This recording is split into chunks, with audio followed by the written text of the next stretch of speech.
All right, so here goes nothing, trying to teach something that can be perceived as complicated, but not make it complicated. Wish me luck. All right, so expressions. Pretty much they are the tools that make complex animations and different things you want to create not so complicated or not so many steps. Yeah, just maybe a little bit of setup, but then, you know, once you build it out, then it works amazing and you can do some pretty cool stuff. Explore a wide selection of pre-made creative tools for DaVinci Resolve, like titles, transitions, slideshows and infographics, like bar charts and callouts, and much, much more. Link in the description for more information. So, getting into expressions, there are a bunch of different aspects of expressions. So hopefully I don't lose you guys. That's the whole point of this. I'm going to try to keep it as simple as possible. We're not going to go over too much in depth, but you'll get at least the basics and you can start from there, right? So yeah, so let's just jump right in. Okay, so let's switch this over to, here we are. Okay. So let's pull in a couple of different nodes and take a look at their inputs. Okay, so we have here, which is our normal inputs. And what I mean by inputs are these guys right here. These are what run the node itself. And all they are is a 0 to 1 slider, right? And that's how we create all of our colors, red, green, and blue channels. Cool. That's how we create all of our colors, and we can add expressions to these. The easiest way to add an expression is just by right-clicking, coming down to expression, and then you can populate this field with whatever math that you come up with, or you can use another input name, and what it'll do is it'll pull the information from that input and use whatever it's equal to as its own, right? So when you think about this, say, okay, we have red, and then we come down here, equals, and then whatever's in here. So if I put in here a 2, well, it's only going to show 3 digits there, but if I put here a 2, or 3 decimal points, we'll now have that, right? And we can put +2, and now we have 2.2. I thought for some reason that this was a 2 here, but it was a 0.2. So there we go. So that's pretty much an expression in a nutshell. If we were to want to grab any other input inside of this one tool, we could. These are all going to be local inputs, so we don't have to call the tool's name or the node's name, as it said. So we can just put in here green, and what we're doing is now we're pulling this green value, right? The other thing that you can do is you can use the picker. So clicking on this plus, dragging down to another input, and we will grab whatever that is. As you can see, this says top left alpha. The top left right, it's sort of confusing until you really get into how a background node works. But what it's referring to really is this 4 corners, because there's a top, right, bottom, and left and right. But you don't really have to be concerned with that. Just use the picker and pick, and then you'll get the correct value. Sometimes some nodes also clone inputs. So sometimes when you do that, you'll see like clone of whatever the input is. Yeah. So some of the tools are kind of confusing in that sense, but don't be super confused by that. One of the other things that you can type in here is, if you wanted to. Now this value really, it's going to go kind of, you're going to get incorrect color values because it's not supposed to go past 1. But one thing that you can put in here is time. So time is how Fusion is it's not time based. It's not like time code based. It's actually frame based. So when you hear time, it's actually frame. So as we can see, we're currently on frame 41, and we can see we have a value of 41. And then as we slide this, it's going to grab whatever time is. So you could build some type of equation that uses the current time of the comp that you're working in. So you have that. Let's go over to a couple of others that you will often see. So if I look at this, We have sliders. Sliders are going to be the same sort of deal, just a single digit that you're going to get out of it. But up here, if we look at this, we have the center and it has two values, right? So you have an X and a Y value. And if we connect this to any other point, is what they're referred to as inputs, we were also going to have an X and a Y. And so when we're working with this, we can't really take this input and get it to work here. We'll see that if we had this connected up, we'll see like we're going to have it's going to error out, right? And it's because this center isn't, when it's getting the information, it's getting information that it doesn't know what to do with because it's not formatted correctly. And it goes in the other way as well. If I was to come up here and let's take this expression off and we wipe this out and we get like in here, we're also going to have the same thing. It's not going to know what to do because it's supposed to be used to two values. So there are a couple of ways that we can go about pulling out that information from a point input.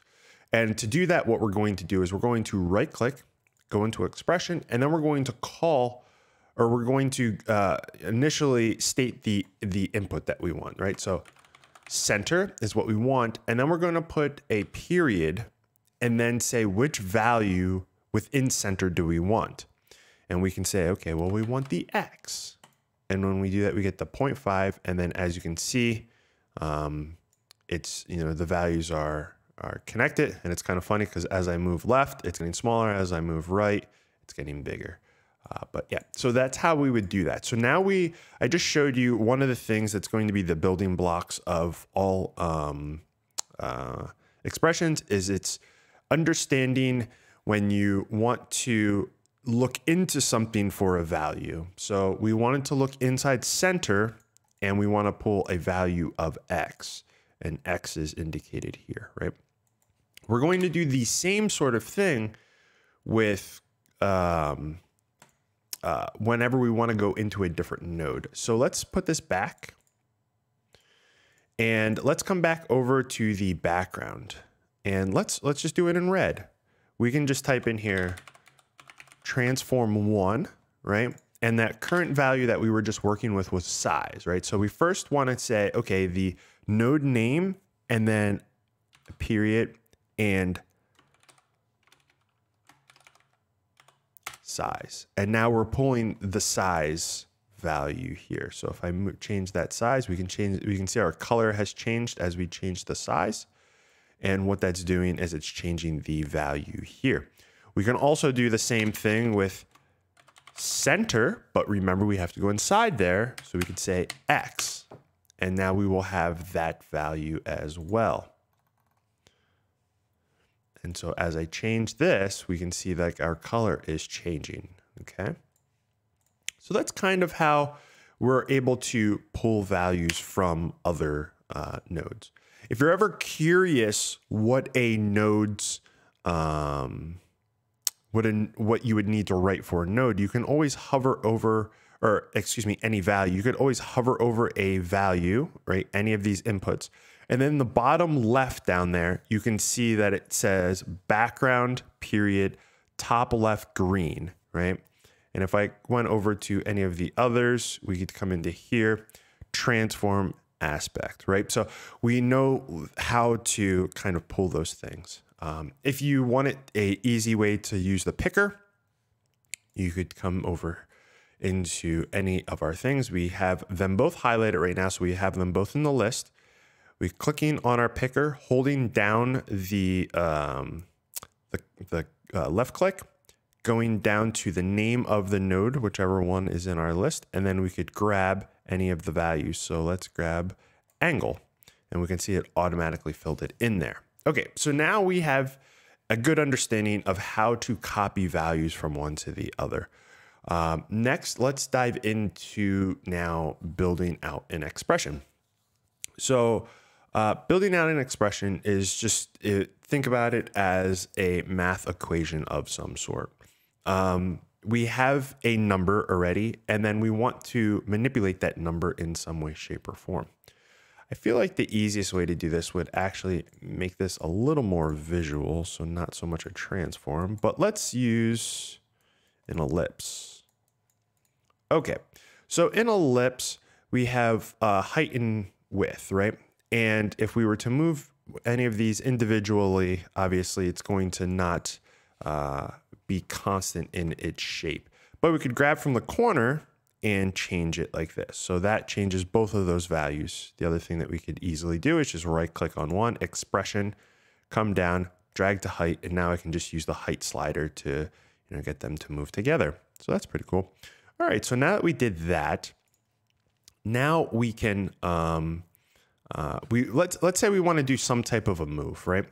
To do a move, but we want to add a couple of different layers of expressions. Let's say we want to add some expressions into center, but we also want to be able to control the center with a control to be able to on-screen change. I know that just came out and was super confusing, but give me a second to explain this. All right, so to make any input, all we have to do is just right click up here and then come down to edit controls. When you come into here, all of these controls are going to be listed in here. You can change them. I probably wouldn't, but I'm going to make a new one. And this new one is going to be my channel name. Yeah, so we're gonna make it the channel name. And here are the different types. So we have our numbers like we were doing before, the point where it's 2, and then we have text, which is string. Don't be so concerned with what that is. But so we have a number, right? So we're gonna, or actually no, let's go to point because we want it to be a controller and it matched the center controller. So we'll do point. And what page do we want it on? So across here, which page we want it on? We want it to be on the controls page. We want it to be animatable. And we will have it at input of an offset. And we will use a crosshair because we want to be able to see it on there. And then we can pick the style, but we'll just go with normal. Okay. And now we have it right here. We have a little controller and we can see that the values are changing as I spin this around. So what we could do is we could go into here and we could copy that new value. And as you can see, JRTV is now there and it's going to be that new value. So I can move around here and it's going to move that around where that little control was, right? So now let's add in another layer of complexity to this, I guess. All right, so let's go into here and let's add in another slider. We're gonna make this ABC and we're gonna make it a number. Yeah, on the control page, animatable. We want it to be a slider. A screw is like this thing and a slider is this. So the difference between, it's just a visual thing. Okay, so we add that and now we have another one, ABC. But this is animatable. So now we can add on modifiers. I made a whole video about the new modifier, the animation curve modifier. I think it's super powerful. I'm gonna quickly show you just how powerful it is. Let's go into the animation curve. So we're now adding that modifier on, come up to modifiers. And for this, I'm just going to make the source custom because I wanna be able to control it. And we will use easing for the curve just to make it simple and easing to the last keyframe. Let's have it go with bounce. I think that's good. Scale is 1 to 0 because we're just going to do a 1 to 0. And you'll see why here in a second. I'm going to come over to frame 10, keyframe the input, come to frame 30, put a 1 in here, and then it'll automatically add the keyframe since it was activated. All right, so now we come back. And remember, we made 2 keyframes, went from 0 to 1. Typically, if we've seen 0 to 1, if we look at this input, we can see if I play this, it goes from 0 up to 1, okay? But with this modifier, it does something else. That's really cool. So now let's look at this value here, which goes from 0 to 1. But let's look at what happens in the middle by just watching over here when I hit play. We can see like it added a whole nother complexity of numbers if you've seen that there. Play it again. It's bouncing, right? Because we had For the curve, we had it set to bounce, right? So now, how does this all work together? All right, so we have a value, or we have a point input here, which has two values, the X and the Y. Currently, we copied it up here, but we're not going to do it that way. What we're actually going to do is we're going to put in here point, and then we'll put in parentheses. And in here, we're going to type in, well, our point input that we want, JRTV. And we want, for the first one, we want it to be the X. We'll put in a comma, JRTV. And we'll put a period, and we'll put in the Y. Now, it didn't do anything, right? They still work the exact same. It just looks a little bit different. But now, the input is split up into two values. Now we can add on another layer of complexity to this. So simple math, 0 multiplied 0 is 0, or 0 multiply anything is 0. 0 multiply anything is whatever that anything is. So we have it go from 0 to 1. So we have this value over here in Y, which is the up and down.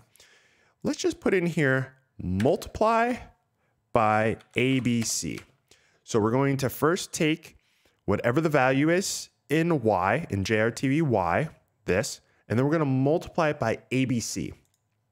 And how expressions work is they get calculated every frame, right? There are some things that calculate for every pixel, and that's very specific and reason I don't want to do that. But for these expressions, it's going to be every frame. So now let's watch what happens over here. So we come over here. Now 0 is obviously, multiply, it's going to be 0. And then over here, we're going to go back to the value that we had. So now if we play this, we just added a whole level of bouncing, and we added in 2 keyframes. Yes, this took a little while to explain and everything else. I get that, but that adds a whole nother level of complexity and ability for your animations. So we added all of that onto this one node, right? This one tool, and everything that's looked inside this is all local. So if we make copies of this, all of the variables, all the values inside that tool are all going to be local, and they're not going to be affected by anything else. So even though they have the same name, so if I copy this and I paste it, even though they have the same name, they're all local to whatever that tool is. So let me show you. I can slide this over here, and if I come back, we have 2 balls now that are bouncing in different locations. I can then copy that and paste. I can move this down, copy, paste, move this around, right? So now I have more balls that are all bouncing. Well, you know what? Maybe I wanted to take both of the ones that are up high, highlight them, come over here. And I like to have on here show only selected, so that the ones that you highlight are the only ones you see. And we have those inputs. Remember, we changed the input from a 0 to 1. It was just a linear line there. We have both of them here. Because they're identical, because we were copy and pasted them, they're layered on top of each other, so it's hard to see. So I'm just going to click on to have one. So whichever the check mark is, the one that's editable, the one that has the square circle-ish thing, is going to be visible. And then the ones that don't have anything, you don't see, right? So now if I hold down shift and I slide this, shift and sliding doesn't change the value. It only changes its time. So we're changing its time, but we're not changing it up from 0 or moving it from 1, right?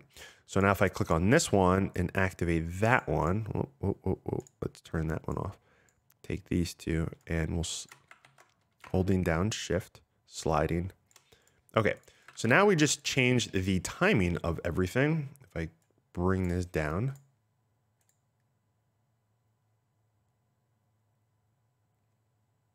And we crashed. Well, that's it. What the heck? Come on, man. All right, so we're back. All right. Happens to the best of us. So I think we still have all of our expressions. We sure do. So that was pretty much expressions, you know, simplified, I guess is the best way to put it. There is a plethora of different math functions that you can use. Typical math functions, if you just go to like, I don't know, Lua math functions, you could probably find a bunch of different math functions for all sorts of different things. You probably have seen me use Math Floor, which takes off all of the decimals. So if I was to, that's probably not a good thing to use, but here, perfect example.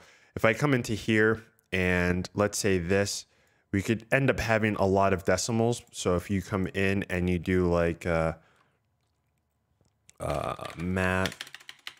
math floor, and then we put in like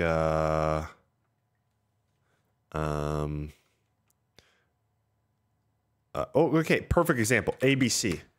So if we look at ABC, we will see, and we're just watching here, we'll see it always stays as 0 because it's always going to just rip off the decimal places. And then once it gets to 1, then it jumped to 1 right away, right? So there's a bunch of stuff like that. There's a bunch of different math functions that you could use. You would just kind of have to look them up. There isn't anything that's specific to Fusion, you know, in particularly. Just look up Lua math functions and you could find them. And honestly, to build all the complex things that you've probably have seen in the past, it's just understanding the different functions, and there are different inputs and different things that you can call when it comes to different nodes. I feel like what I've showed you today is a pretty good introduction into learning expressions. There is one other thing I guess I could show you, because there's definitely going to be someone in the comments that said, oh, you could do this and you could do that.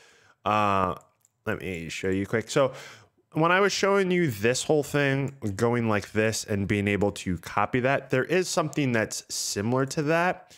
So like, let's say you wanted to have a bunch of these, you wanted to have a bunch of inputs, right? Let's say you made a pretty complex node that has a bunch of different expressions and does a whole bunch of different things. And maybe you even use like, that's not the right one. Maybe you use the custom tool, right? And you start making a bunch of crazy stuff. One thing that you could do is you can right click and you can go publish, right? So if I publish this value, that means that any other node inside of this comp can pull off of that published value. So it's almost like writing in a node, like writing in just the exact, in like whatever you want to copy from. It's like writing that, but instead of doing that, it makes it a little easier, so you don't have to write it in or have a whole bunch of things, highlight it like this, and then, you know, go in here and go like this and come up here, wait for it to flip over and then pick it. Instead of doing all of that, what you can do is, because now that I have that one published, I can right click, I can go connect to, and then the tool name. So I have the custom tool 1 and then the number in 1. So now if I come into my number in 1, I change that value. We're changing the value over here because it's connected through the publish. So that is something that you can also do. And you can do that with just about anything that you want to push whatever the output of that to something else within your project. You just do a publish. And then all of them can connect to that. So just wanted to show you that as another option that is out there if you start to get into making really cool expressions, that is something that you can do. Yeah, and anything that you make an expression on, anything that you are connecting to, it doesn't have to be a direct connection, because you have to remember that the stuff that we're connecting from here to here or there to there, that's just image information, right? That's just a pipeline for image information to get passed through. we can pass variables from any node to any node. So you could have a complex node structure and nodes might not even be connected to one another or remotely close to one another, but you can pass that information. So it doesn't matter where the tool is or anything like that. You can still pass that information. But yeah, I think that kind of covers it. Hopefully you guys found this entertaining and useful in some way, shape, or form. If this is something that you guys are passionate about, and there are enough of you that are interested in knowing more about expressions, and maybe me building a couple of expressions and just showing more of the possibilities with expressions, then let me know. And if there are enough of you, I will look into creating a video revolving around that. But with that being said, I thank you again for watching. And yeah, my name is JR. Thanks again, and have a good one. Stay safe, guys.